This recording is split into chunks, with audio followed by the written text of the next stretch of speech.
ushawahi kujiuliza adui wa kwanza duniani kwako ni nani? Watu jiulize, adui wa kwanza duniani kwako ni nani? Watu wengi watasema ni huyu, ni huyu na huyu na huyu.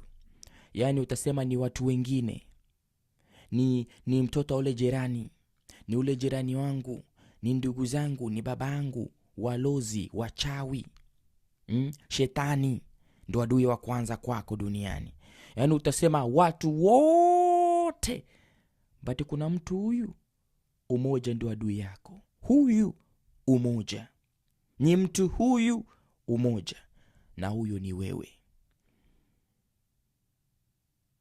Adui wa kwanza duniani kwako ni wewe. Manake hakunaga adui yoyote yule duniani. Yaani hakunaga adui yoyote yule kwako pasipokuwa wewe.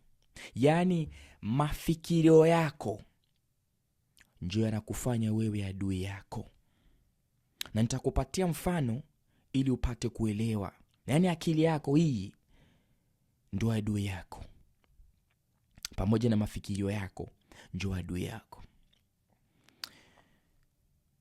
Unajua tunasemaga walozi ni wabaya, mlozi ni mbaya, waganga wa kienyeji wote ni wabaya. Kitu ambacho atakuja kugundua, mlozi si mtu mbaya. Mlozi ni wewe na mbaya ni wewe. Kwa sababu kuna muda tunasemaga mtu ni mchawi na hatuna uhakika. Tunasema tu ni mchawi yani. Yaani tunamwona tu mtu gisi alivyo tu, tunasema huyu ni mchawi. Una ushahidi? Cha kwanza una ushahidi.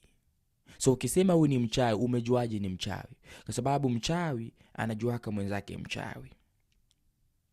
Sasa wewe ukisema huyu ni mlozi ama ni mchawi, maana yake na wewe ni mmoja wao. Kwa sababu mwizi anamjua mwenzake mwizi, kwa sababu yeye ni mwizi. Kama wewe sio mwizi, hauwezi ukamjua mwizi. Unamjua mwizi kwa sababu wewe ni mwizi.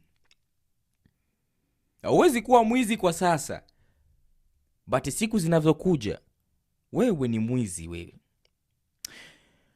Naona itawachanganya kidogo. Ngoja niwapatie mifano mikubwa. Unajua kujisikia vibaya ama kujisikia vizuri, vyote viko ndani mwako. Kama viko ndani mwako, so